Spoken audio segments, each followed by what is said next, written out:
Hi, this is Jeff Gober, and we're here at D23. And my goodness, the crowds and the craziness of it. There's a huge energy with everybody who has come to participate in this experience.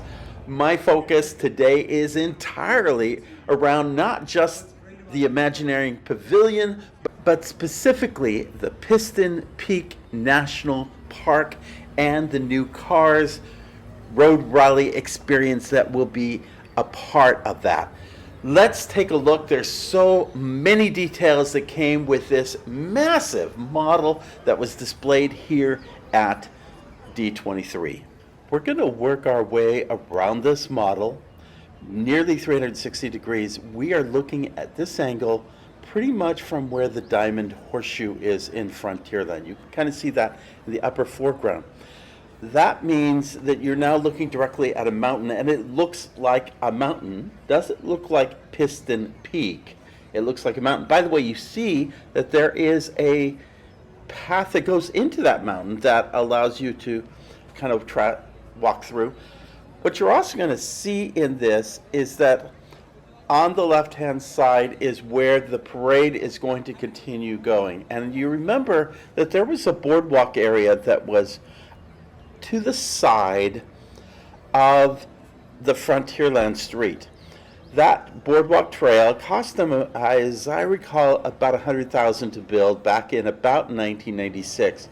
They're doing something similar here so that guests who don't want to watch the parade can still bypass the parade, and it now bypasses the parade by going through this area of the attraction. Kind of meanders through this new forest that we are going to see rather than just going over the rivers of America. Two more things to note. You'll see that there's a small shack building, probably for F&B, maybe retail, largely I'm thinking food and beverage. However, also notice that the car that is passing through on the other side, when you pull out and take another look at it, you'll see that there's considerable distance between where this road rally is actually taking place and where the actual pedestrian traffic is going through Frontierland. Let's take a closer look at the mountain itself. I mentioned the pedestrian trail that goes underneath it. You see the car going up above. You really, as we pull back, you'll see the number of waterfalls that are coming down, really adding to the ambience and hopefully maybe kind of drowning out any of that engine noise. Of course, there is no real engine noise, but they're going to create that sense of putter or whatever as you are going down the highway. You'll see the dock right in front of us for the Liberty Bell. I actually tried to take my camera and see what it looked like down from a pedestrian level view.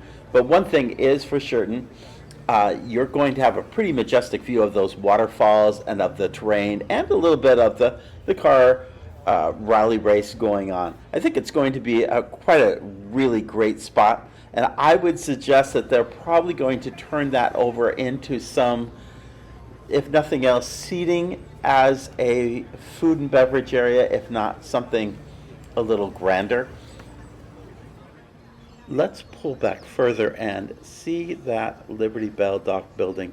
Notice how much more even it seems to what is in front of it. In truth, there is some elevation difference that's actually going to be occurring. It's going to ramp down a little. Recall that the Frontierland buildings are actually second floor buildings.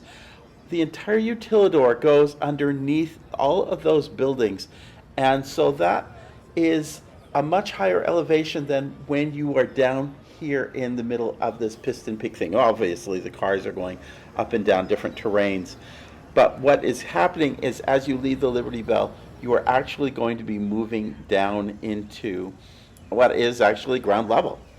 Moving further counterclockwise, we now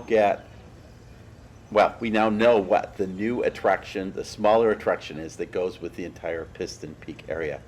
Originally, since this announcement 2 years ago, I stated that I thought this would be the same kind of ride experience that you have at Disneyland Paris in what is now Adventure World, which is a small cars rotational type experience.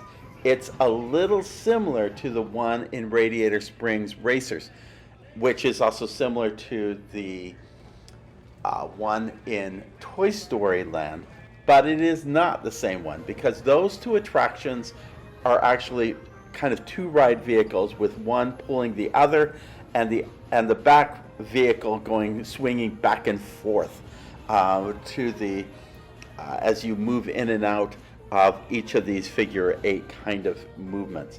This one is there will actually be three circles.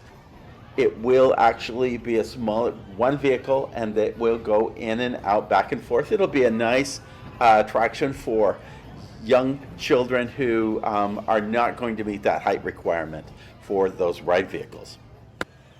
And don't plan on Lightning McQueen or Mater to be hosting that. They're at the big attraction. This one's going to be hosted by Miss Fritter, who was in Cars 3, even had her own short, Miss Fritter's Racing School.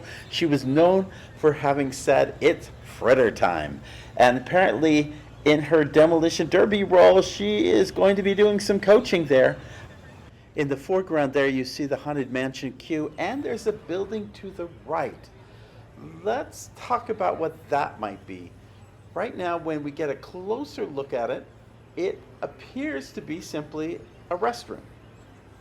I think that's a little interesting. I think people were expecting maybe there would be a lounge, but this ends up being actually kind of a transition point between the Frontierland Liberty Square area and what becomes Villains Land. You see two paths in front of you.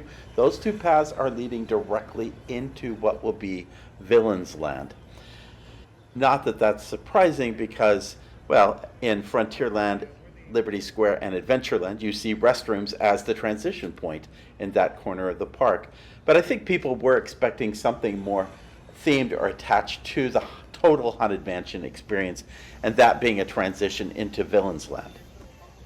That path on the left actually is taking you right through to the two attractions in this area.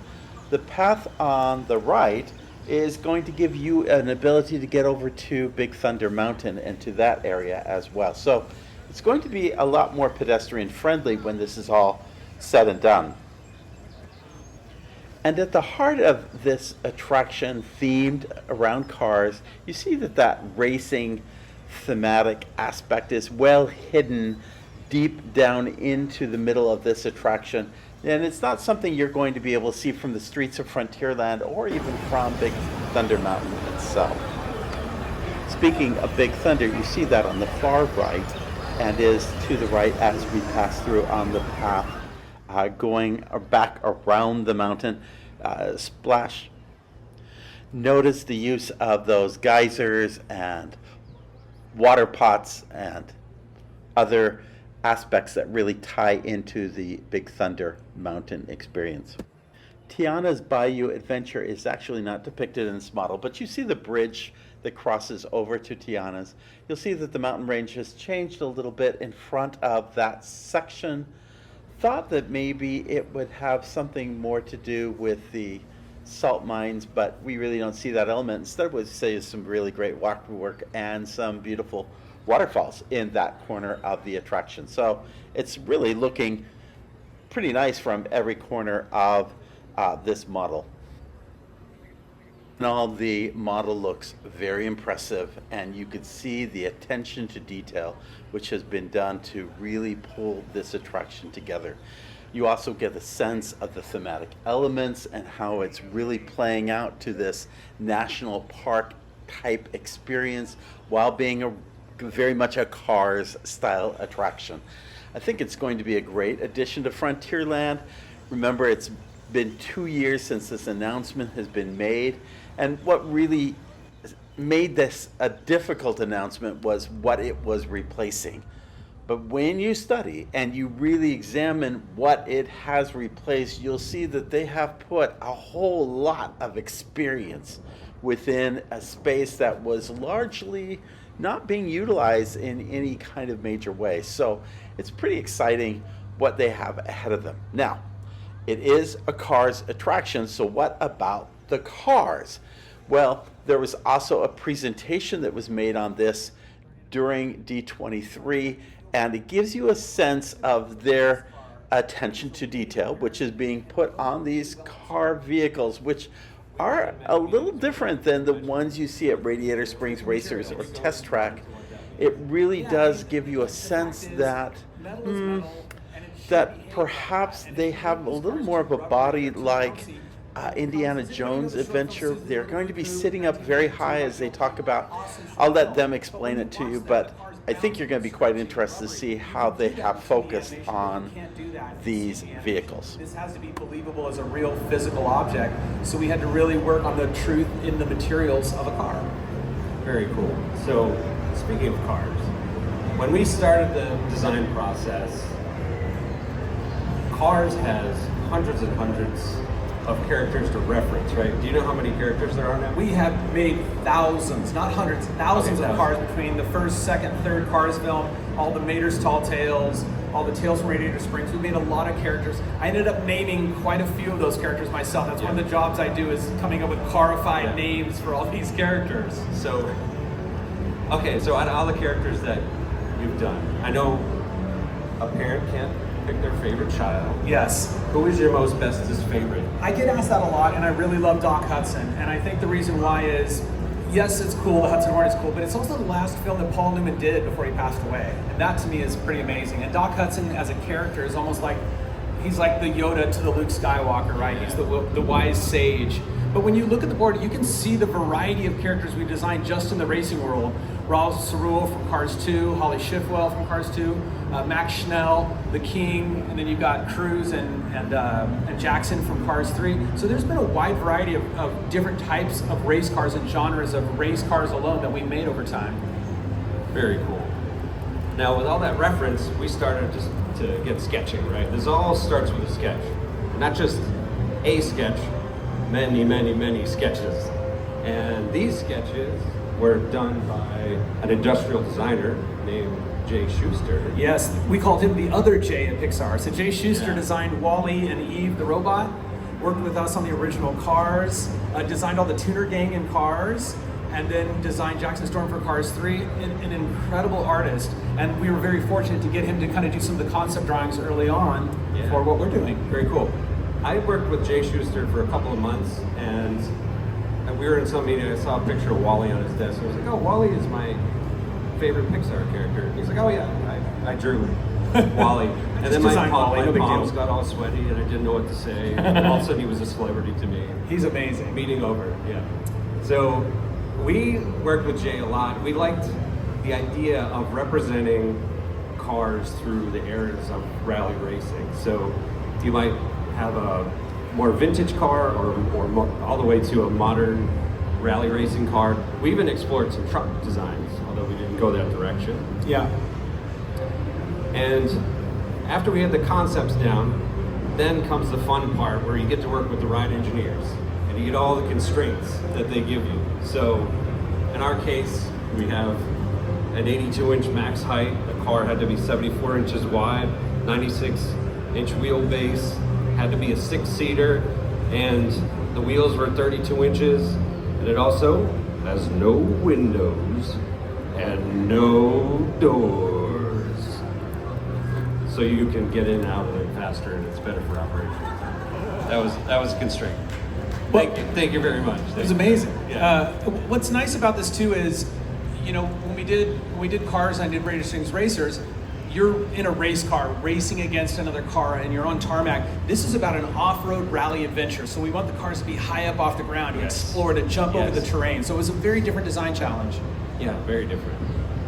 So we take those sketches and then we move into three-dimensional design. So we go from 2D to 3D, and that has its own set of challenges, and it takes a lot of work to take those two-dimensional designs and bring them to 3D.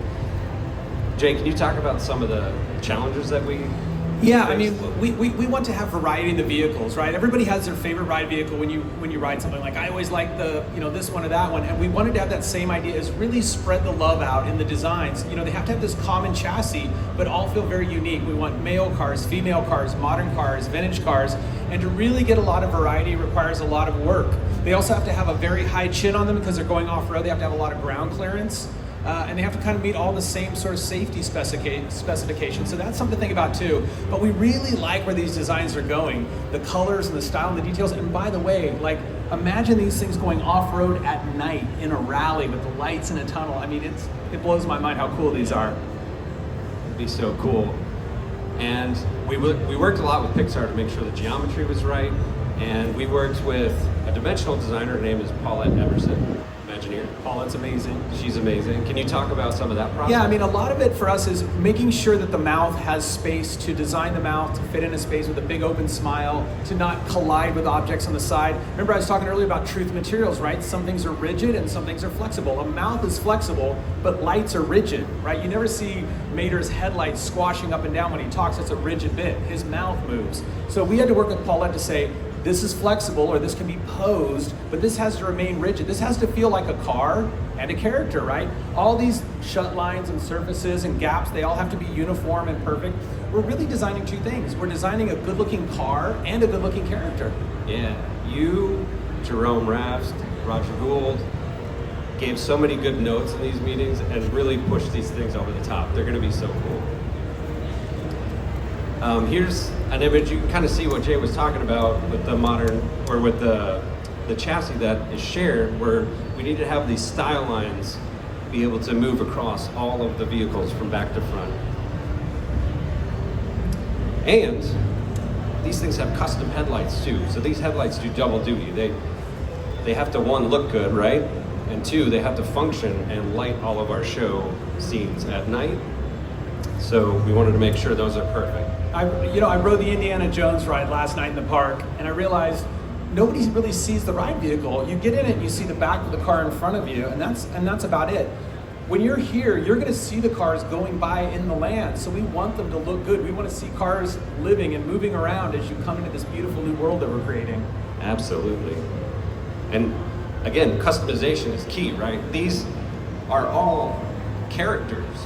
They all have names. It is not often you get in a ride vehicle that is a character. Can you talk a little bit about what we're seeing here? Yeah, I mean, the idea is how much variety can we add? We have some components that have to be common, right? They have to share the same taillights, let's say, but we can have so much variety with racks and tires and rear wings and light bars, and all these things give us a chance to just add a lot more variety, make it fun. Yeah, we have room for props on these things, and they're all customized, like we mentioned. So these cars are going to be going over some rough and tough terrain. You've got snow, mud, water, dust, and dirt. Wait, is it already done? Is this a picture? This is, yeah. Oh my gosh, oh wait, that's a model. Okay, never mind, sorry, I thought that was real. Okay, no, we're good, all right. But it will be that cool. Yes, it will be that cool. And wait a minute, no, come on. Do you know where this car's from? That looks to me like an Autopia car designed by Bob Gurr, am I correct? It's Tomorrowland Speedway. It's the Orlando version. Okay, all Yes. right, Yeah. Tomorrowland Speedway. So our theme painters are hard at work doing tests. We did a custom wrap on this. Wait, that's not real dirt? No, it isn't. Well, I only cleaned one side. But no, they'll all be themed to their environment. If you look closely in the model, you'll see some of the cars have snow. There's different levels of aging on the cars, so all that environment will be reflected on the car. That's so cool. And no, we're not going to have an Imagineering car. That was just for funsies. So, aw, come on, maybe. I know. No. It might work out. Maybe right. there's going to be a Mickey. All right. Oh, dramatic pause. So, Jay. Yes. Should we show them what we saw last week? You want to show them the actual ride vehicles? Yes. Hold on. Let me see if I have permission. You can do it. I don't think we're supposed to show So this. as long as you guys don't put it on the internet, we'll be okay. There's no phones So- here, right? Nobody has a phone. No. Okay, good. We're all right. Yeah, everybody put their phone in a bag. Okay, All yeah, right, we're good. here we go. Yeah. Check this out. This is a Oh, that's so full-size sculpt of the car. This is the last step before these things go into production. And this looks like a model up here, but I mean, this thing is like, It's huge.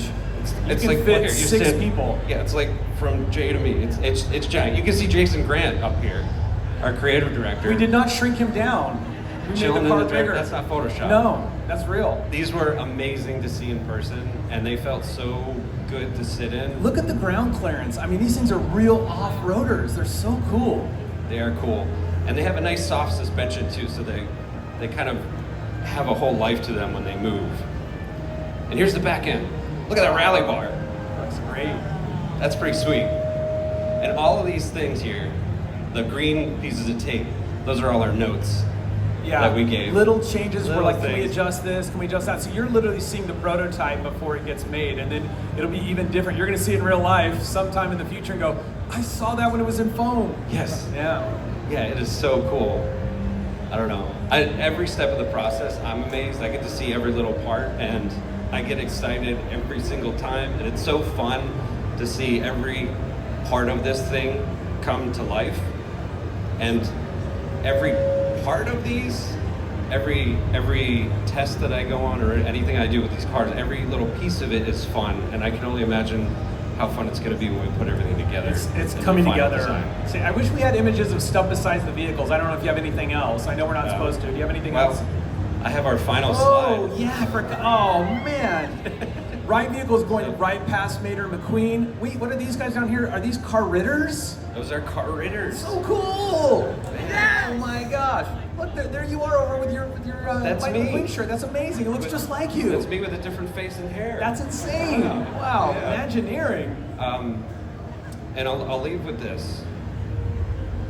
Do you know how far a frog car can jump? Do I know how far a car frog can jump? Yes. No. Depends on the size of the ramp. Depends on the size of the ramp. Yeah. Oh, Yeah. okay. That's It the was. joke. See, it was funny. That was great. Great joke. The audience went crazy for that one. That was really, yeah. That's called a courtesy laugh. Okay. I don't even have kids, and that was a dad joke. That was amazing. Okay. So that's it. That's our presentation. Thank you guys so much. Yeah, thank you for coming checking it out. out. We just want to give you that sneak peek. Now, the Imagineering Pavilion had a lot of other attractions it focused on. No big new announcements per se. And in fact, it was, well, yeah, it was a little disappointing on what they showed in terms of Villains Land. However, you can be assured that we've got a lot more to cover. So make sure that you are subscribing, because we're going to be talking more details about what's happening not only at D23, but what happens in tomorrow night's parks announcements and how they all tie together with what is here in the Imagineering Pavilion. Whether we're talking about, well, Tropical Americas or perhaps Monsters Incorporated in that land, make sure that you subscribe and that you also hit the notifications button so that you can be reminded when we have new videos that come out from here at Disney Insights. Thanks for joining us, and there's more to come here at D23. Talk to you soon.